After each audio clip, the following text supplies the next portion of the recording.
दोस्तों नमस्कार। आइए आज के इस वीडियो में हम सीजी टेट एग्जाम 2024 के गणित विषय के प्रश्नों को हल करना सीखेंगे। ठीक है, तो चलिए, अगर आप लोग मेरे चैनल में नए होंगे तो चैनल को सब्सक्राइब कर लीजिए, क्योंकि आगे मैं कंटिन्यू सीजी टेट से संबंधित वीडियो अपने चैनल में डालूंगा। तो अगर आप सीजी टेट या सी टेट की परीक्षा देना चाहते हैं तो चैनल को सब्सक्राइब जरूर कर लीजिए। मेरे चैनल में आप लोगों को बेसिक गणित से संबंधित वीडियो तो मिलेंगे ही, साथ हिंदी, व्याकरण, पर्यावरण से संबंधित भी वीडियो अपलोड किया जाएगा। तो चलिए आज का वीडियो शुरू करते हैं। आज हम गणित विषय के अंतर्गत जो सैद्धांतिक प्रश्न पूछे गए थे 2024 में, उन प्रश्नों को कवर करेंगे। यह वीडियो पार्ट 1 है। अगले पार्ट में संख्यात्मक प्रश्नों को किस तरह से हल करना था सन 2024 में जो पेपर में आया था, उसको ये मैं बताऊंगा। तो चलिए आज के वीडियो का पहला प्रश्न लेते हैं। चलिए देखिए, पहला प्रश्न आप लोगों के सामने आ गया। प्रश्न लिखा है, दिए गए कथनों में से कौन सा कथन या कौन से कथन सही है या है। इसका मतलब क्या है? कौन सा का मतलब है कोई एक कथन, कौन से का मतलब हो गया बहुवचन, यानी एक से अधिक कथन भी सही हो सकते हैं। सही है कहने का मतलब एक वचन की बात कर रहा है, वो कोई एक कथन सही होगा। तो अगर एक से अधिक कथन होगा तो सही है की बात कर रहा है। ठीक, तो चलिए पढ़ते हैं। ऑप्शन को पढ़ते हैं फिर पता चलेगा। ऑप्शन में क्या लिखा है? प्रक्रियात्मक ज्ञान का संबंध किसी सवाल को हल करने की प्रक्रिया को जानने से है। इसका मतलब क्या हुआ? देखिए, गणित में जब हम कोई भी सवाल हल करते हैं तो उसे हल करने की एक निश्चित प्रक्रिया होता है, प्रोसेस होता है, और उस प्रोसेस को जानने के बाद ही, उस प्रक्रिया को जानने के बाद ही हम उस गणित के सवाल को हल कर सकते हैं। तो ये सही लिखा हुआ है कि प्रक्रियात्मक ज्ञान किसे कहते हैं?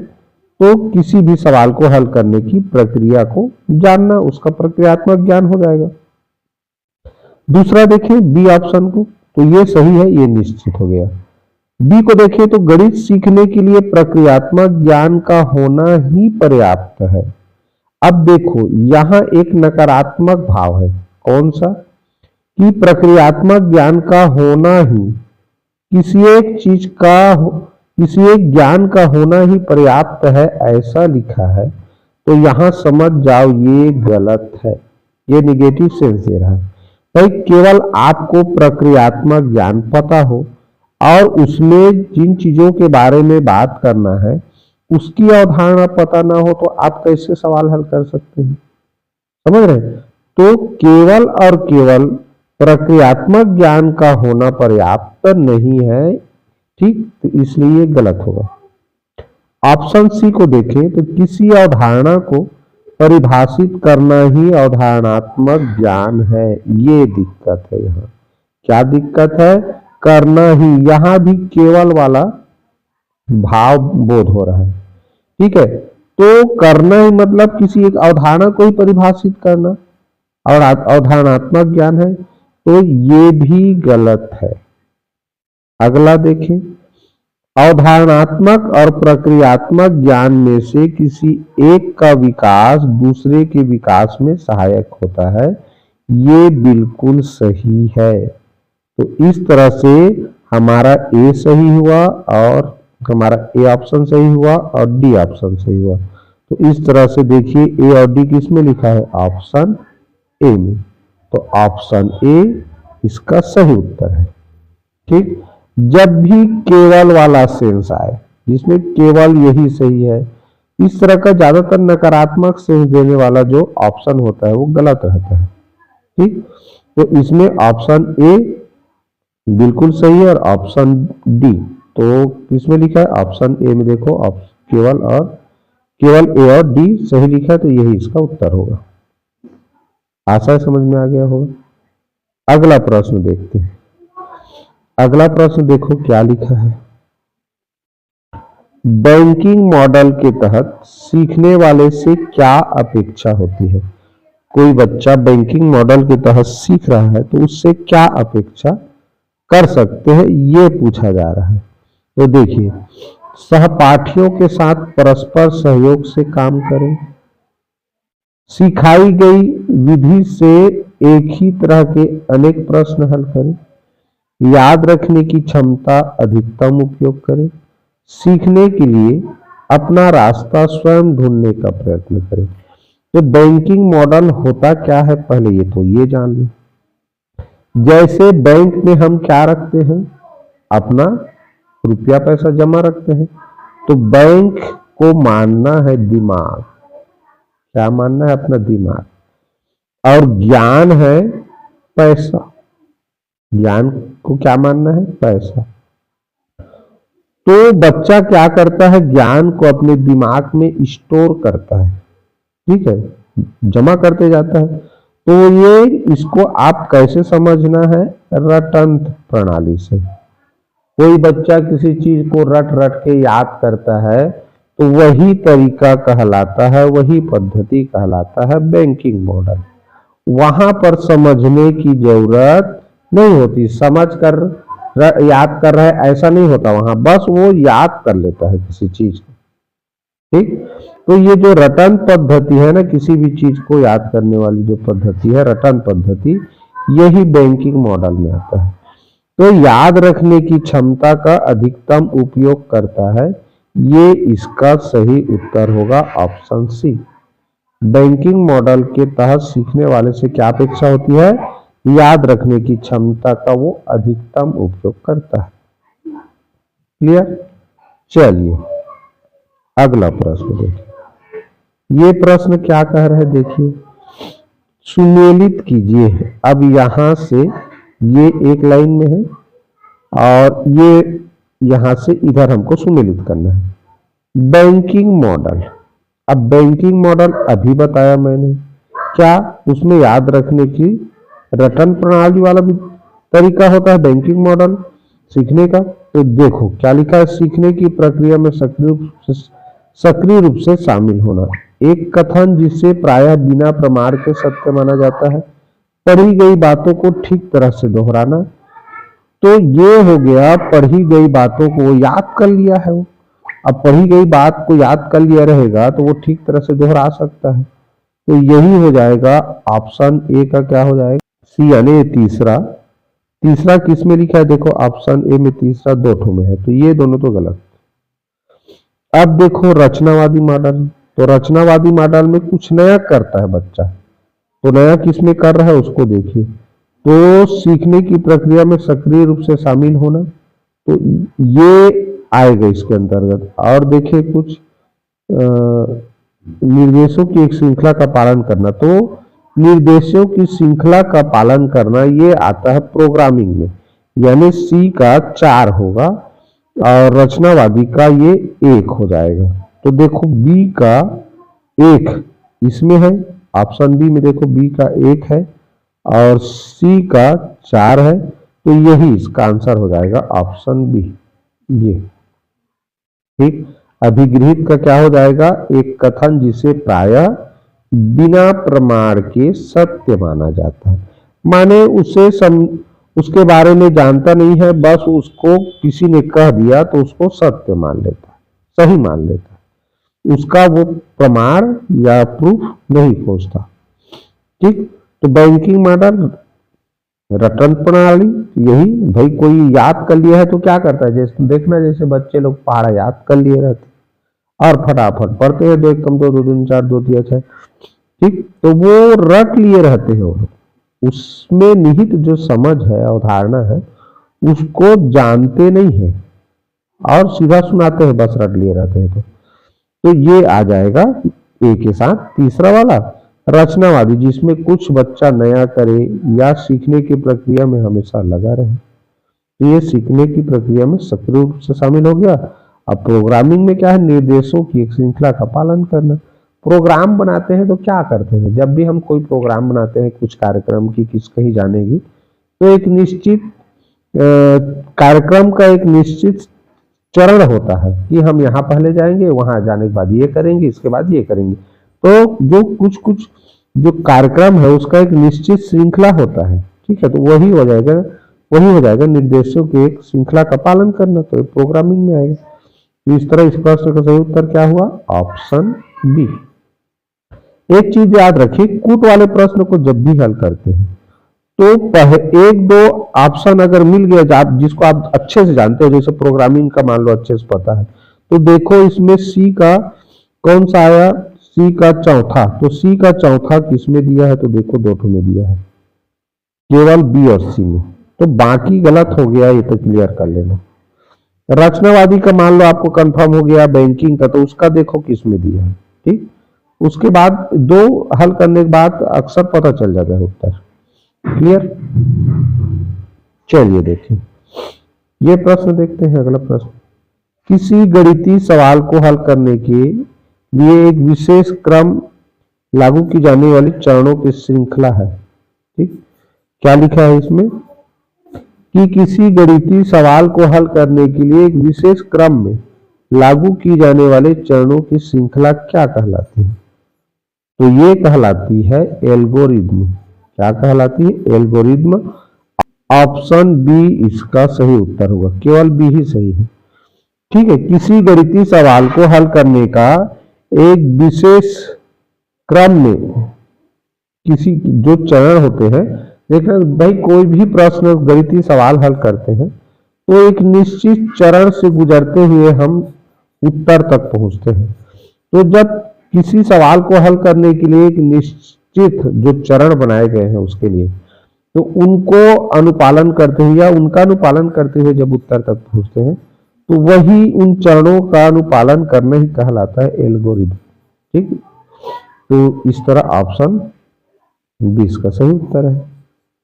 चलिए देखें ये प्रश्न क्या लिखा है। यदि ए अमूर्त अवधारणाओं को, बी व्यापक विचारों को और सी मूर्त परिस्थितियों को और एस विशिष्ट स्थितियों को व्यक्त करते हो, तो दर्शाइए कि गणितीय विचार प्रायः कैसे पढ़ते हैं। देखिए देखते हैं। अमूर्त अवधारणाओं को तो पहला तो होता नहीं है, अमूर्त अवधारणा पहले बच्चे को नहीं सिखाते हैं, तो ये तो पहले आएगा नहीं। ए जिसमें शुरू में है ये गलत ही होगा, इतना क्लियर। अब देखिए सी को मूर्त परिस्थितियों को और ठीक, तो सी यहां जो सी है अक्सर बच्चों को मूर्त परिस्थितियों यानी मूर्त रूप में पहले गणित सिखाया जाता है, तो सी पहले आएगा, इतना तो तय है। विशिष्ट परिस्थिति व्यक्त करते हुए ये नहीं आएगा। अब व्यापक विचारों को ये भी पहले नहीं आएगा, सबसे पहले सी आएगा। सबसे पहले बच्चों को कोई चीज सिखाना है तो मूर्त चीजों से उनको अनुभव करवाते हैं। ठीक, मूर्त चीजों का सहारा लेकर के आधार पे या मूर्त चीजों के माध्यम से हम उनको गणितीय अवधारणा को सिखाते हैं।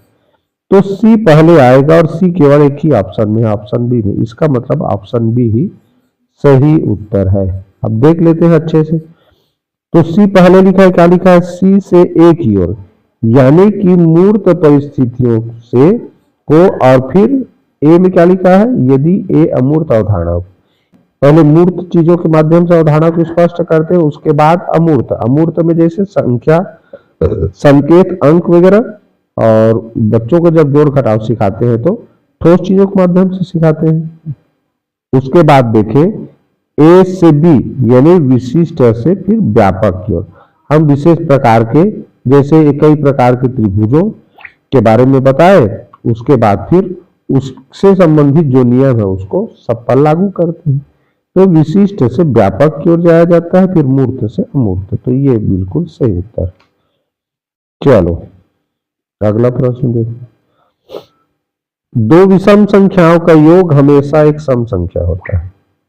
कोई भी जैसे देखो दो विषम संख्या को जोड़ के देखिए, जैसे ये 3 हो गया और एक 5 ले लिए, दोनों विषम संख्या है, जोड़े तो देखो एक सम संख्या मिलता है। 7 ले लो, 9 ले लो, दोनों विषम संख्या है, जोड़े तो कितना होता है? 16।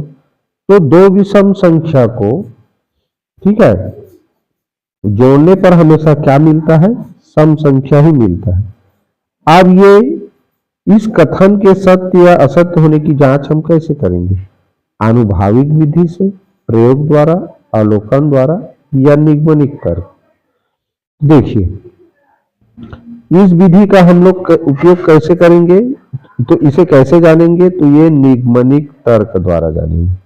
निगमनिक तर्क में क्या होता है, निगमनिक तर्क में कुछ नियम होते हैं, कुछ नियम होता है, और उस नियम को हम उदाहरण में, विभिन्न उदाहरण में लागू करके देखते हैं।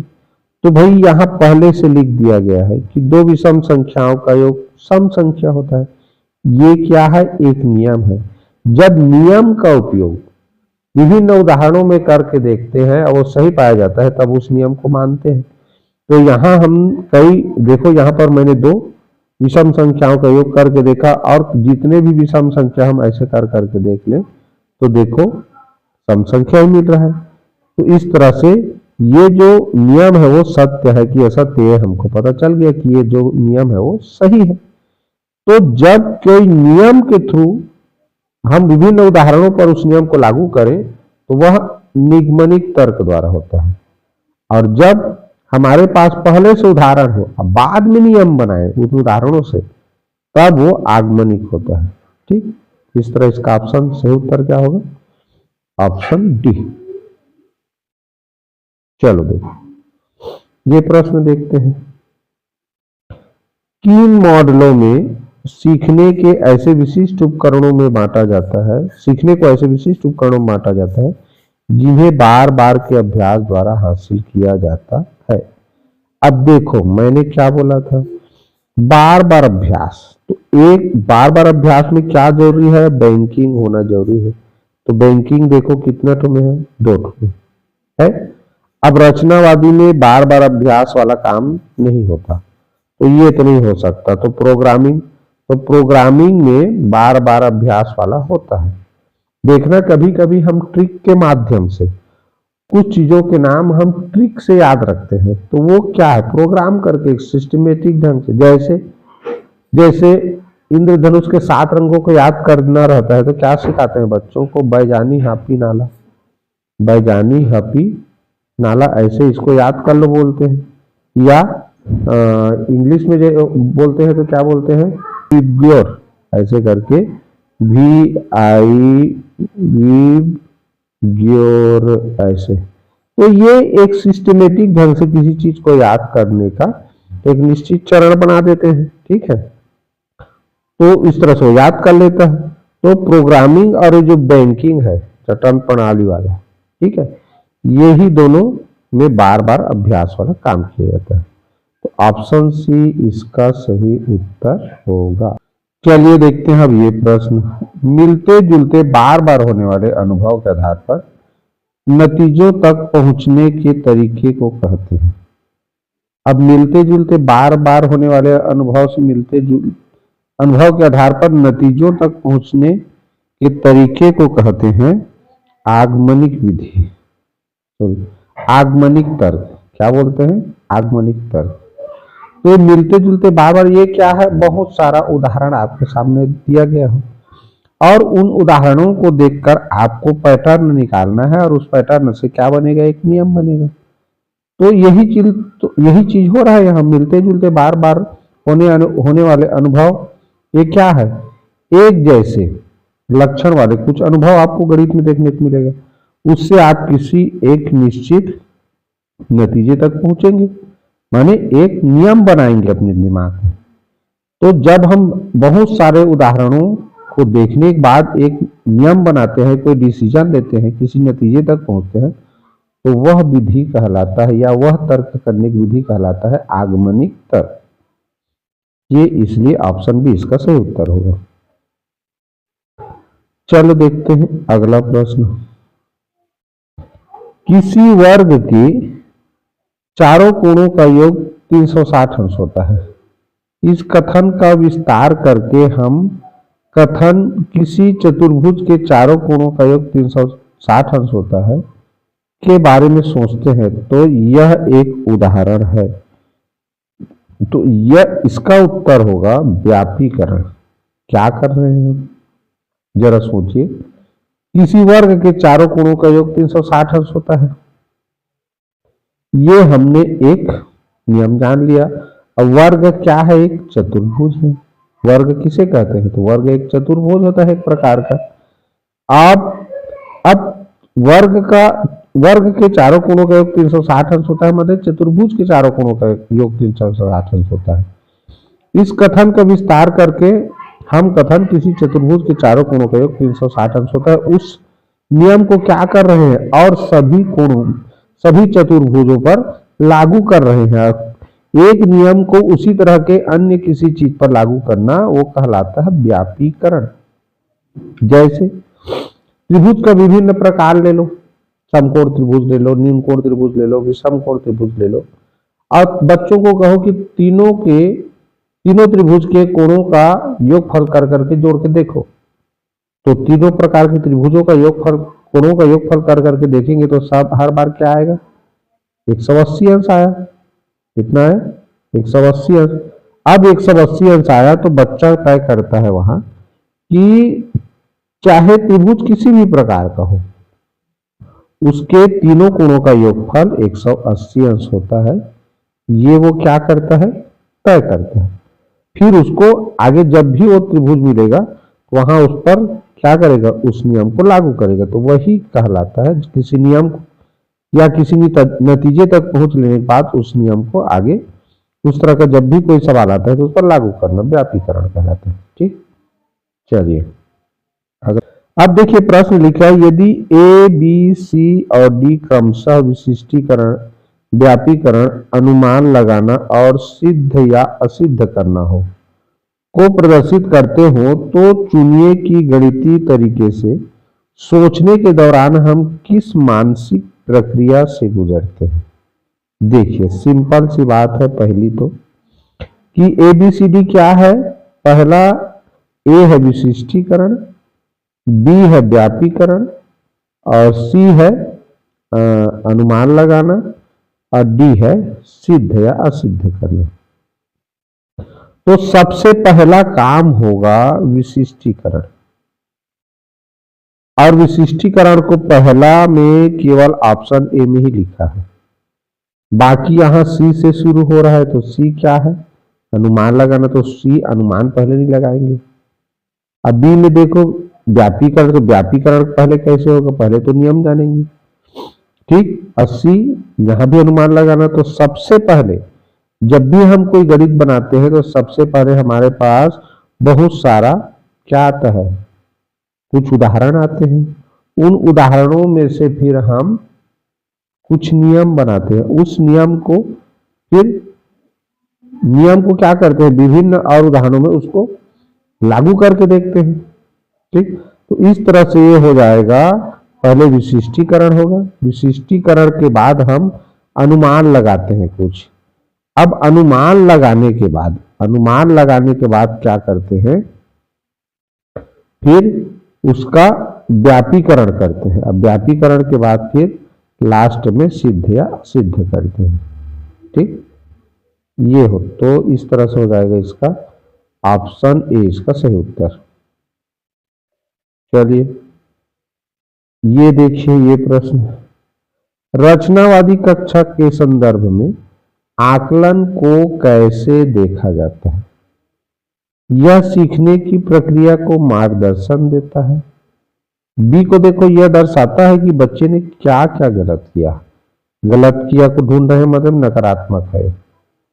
ठीक, यह केवल सीखने के प्रतिफल की जांच करता है। ये केवल वाला भी नकारात्मक को व्यक्त करता है, इसलिए नहीं हो सकता। सीखने की प्रक्रिया का अनिवार्य हिस्सा है। तो देखो ये बिल्कुल सही है, तो ये भी सही है। और यह सीखने की प्रक्रिया को मार्गदर्शन करता है, ये भी सही है। तो ए और डी सही है। ठीक, तो ए और डी सही किसमें लिखा है? ऑप्शन में। तो ऑप्शन ए इसका सही उत्तर होगा। ऑप्शन बी और ऑप्शन सी गलत क्यों हुआ ये जानो। यह दर्शाता है कि बच्चे ने क्या क्या गलत किया। तो हम बच्चे ने क्या क्या गलत किया ये जानने के लिए आकलन नहीं करते। बच्चे को सीखने में समस्या कहां पर है, बच्चे ने क्या चीज गलत सीख लिया है, उसे सुधारें कैसे। ठीक है, तो हम गलती ढूंढना हमारा उद्देश्य नहीं होता आकलन में। बच्चे ने क्या क्या सीखा है और जिस चीज को नहीं सीखा उसको अब कैसे फिर सिखाएंगे, ये ढूंढना रहता है। तो ये गलत होगा। केवल सीखने के प्रतिफल की जांच करना ये भी गलत है। तो जहां ये केवल वाला आ जाए तो निगेटिव सेंस देता है, याद रखना। और बच्चों में गलती ढूंढना ये भी गलत सेंस देता है। तो ऑप्शन ए, ऑप्शन डी इसका सही उत्तर होगा। तो वो ऑप्शन ये ए में दिया है। चलिए ये प्रश्न देखिए, एक रचनावादी कक्षा की विशेषता है। बच्चा शिक्षण का अच्छा ग्रहण करता होता है। वह शिक्षक की बातों को धैर्य पूर्वक सुनता है।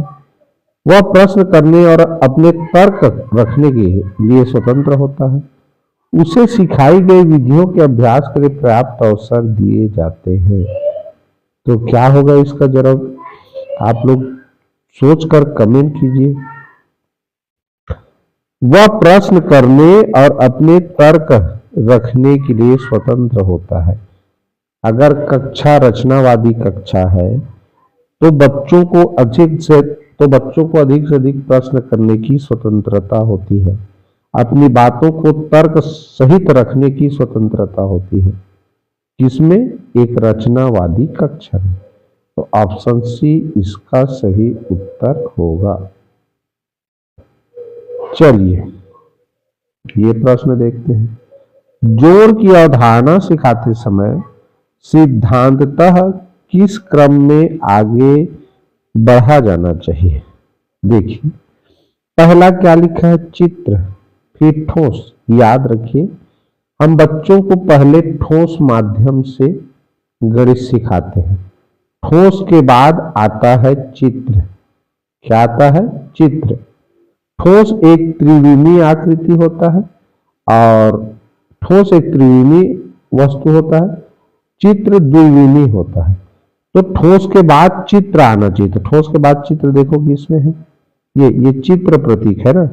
चित्र का और प्रतीक के रूप में जैसे लेते हैं तो चित्र प्रतीक आता है। पहले ठोस होगा, फिर चित्र, उसके बाद चित्र प्रतीक, फिर संख्या प्रतीक आता है। तो ऑप्शन डी इसका सही उत्तर होगा। बच्चों को हम पहले कंकड़ पत्थर के माध्यम से जैसे जोड़ना घटाना वगैरह गिनती सिखाते हैं, फिर वही किताब में देखा चित्र छपा रहता है। अब वो चित्र का फिर प्रतीक रूप में, छोटे रूप में, और फिर संख्या का यानी अंक संख्या का जो संकेत है उसका, उस प्रतीक का उपयोग करते हैं। तो ये इसका सही उत्तर होगा। चलिए देखते हैं ये प्रश्न। गणितीय प्रश्नों को हल करने से किसी व्यक्ति की निम्नलिखित क्षमताएं विकसित होती हैं। तो गणितीय प्रश्नों को हल करने से बच्चों में कौन कौन सी क्षमता विकसित होती है, चलिए जानते हैं। सुनिश्चित रूप से सोचने की क्षमता। तो गणित के प्रश्नों को हल करना जब सीखता है बच्चा, ठीक है, तो एक निश्चित रूप से उसमें सोचने की क्षमता विकसित होती है। ये बिल्कुल सही लिखा है। पैटर्नों और संबंधों को ढूंढने की क्षमता, तो गणित का ये प्रमुख गुण है। ये गुण तो उसमें आएगा ही। अब सी को देखिए, तथ्यों को स्मृति में धारण करने की क्षमता। तो देखो ये स्मृति में यानी दिमाग में तथ्यों को रटने वाली बात आ गई। ठीक है, क्या वाला बात आ गया? रटने वाला। तो रटने वाला काम नहीं होगा भैया, तो ये गलत है। तार्किक और क्रमबद्ध तरीके से सोचने की, तो तर्क शक्ति बढ़ाता है गणित। तो ऑप्शन डी भी सही होगा। तो option A, option B, option D, A B D देखो किसमें है, ये ऑप्शन डी में है। डी ए बी है तीनों। तो यही इसका सही उत्तर होगा। ठीक, चलिए देखते हैं अगला प्रश्न। इस प्रश्न को ध्यान से देखो। अभिकथन ए, पी किसी काम को 10 दिन में पूरा करता है जबकि क्यू उसी काम को 15 दिन में पूरा करता है तथा दोनों को समान मजदूरी दिया जाता है। कारण क्या हो सकता है? क्यू को आसान काम दिया गया। नीचे दिए गए विकल्पों से सही उत्तर चुनें। अभिकथन ए तथा आर, कारण आर दोनों सत्य है तथा कारण आर अभिकथन ए का सही कारण है। देखिए ये कह रहा है कि आर ने उसको 5 ही दिन में कर दिया, पी ने उसको 10 दिन लगाया, तो सोचो मैंने क्यू को आसान काम दिया गया था? नहीं। कैसे में पता चला? यहां लिखा है ना, क्यू को उसी काम को 5 दिन में पूरा किया था क्यू ने, तो काम सेम था, उसी काम को लिखा है, माने काम इसको अलग नहीं दिए गए था क्यू को, बस पी ने जिस काम को 10 दिन में किया उसको क्यू ने 5 दिन में किया, तो काम वही है, तो आसान तो हो नहीं सकता। ठीक, यहां लिखा है ना, क्यू को आसान काम दिया गया था, तो कारण गलत है, ये गलत होगा। अभिकथन ए तथा कारण आर दोनों सत्य है, परंतु कारण आर अभिकथन ए का सही कारण नहीं है, ये कह रहा है प्रश्न। तो पहली बात तो कारण गलत है, ये सिद्ध हो चुका है, मैंने पहले ही कह दिया कि कारण गलत है, क्योंकि काम उसी काम को दिया गया था, यहाँ आसान काम दिया गया है करके लिखा है, तो वो गलत हो जाएगा। कारण सही कह रहा है, मतलब ये भी गलत हो गया, कारण गलत है, तो अभिकथन ए सत्य है, परंतु कारण आर असत्य है। ठीक, तो यही सही होगा। ठीक, परंतु अब कौन सा हुआ? इसका ऑप्शन सी इस प्रश्न का सही उत्तर होगा। इस तरह से सैद्धांतिक वाला जो प्रश्न था हमारा वीडियो भाग 1 का गणित विषय के अंतर्गत, यहीं पर समाप्त करते हैं। अगर आप लोगों को यह वीडियो अच्छा लगा हो तो प्लीज वीडियो को लाइक जरूर कर दीजिए। चैनल में नए होंगे तो सब्सक्राइब करना बिल्कुल मत भूलिए। ठीक, तो चलिए नेक्स्ट वीडियो में फिर मिलेंगे, तब तक के लिए good bye, have a nice day.